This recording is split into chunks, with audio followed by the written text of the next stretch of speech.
How a school district got caught in Virginia's political maelstrom.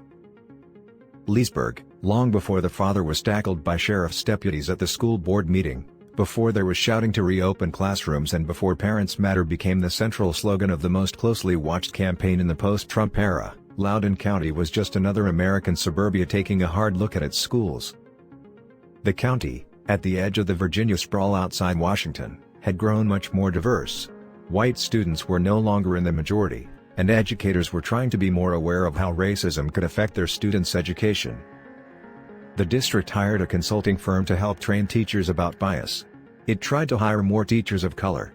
And a high school changed its mascot from the Raiders, named for a Confederate battalion, to the Captains. But there were rumblings of resistance.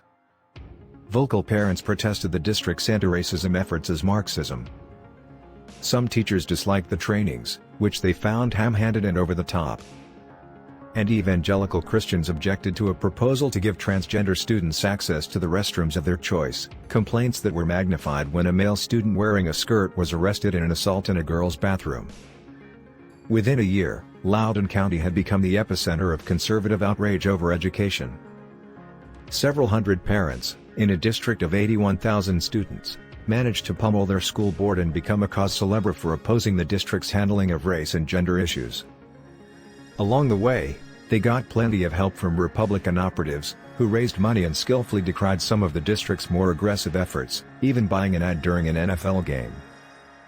The media also jumped in, feeding the frenzy.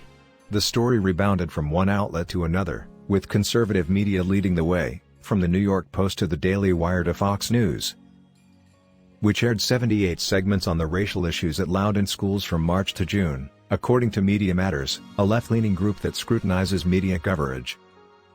By November, these skirmishes had been transformed into a potent political movement, Parents' Rights, that engulfed the state schools and the governor's race.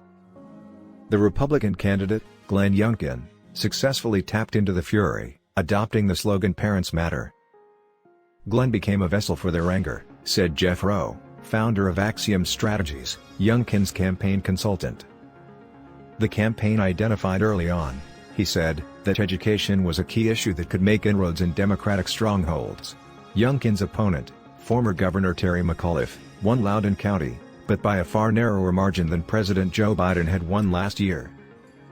Ian Pryor, a Republican political operative who lives in the county and has been at the center of the fight, called education the one unifying issue out there that kind of gets everybody. Now, Republicans and Democrats are dissecting how these educational issues can be used in the midterm elections next year. Loudoun may well be their case study,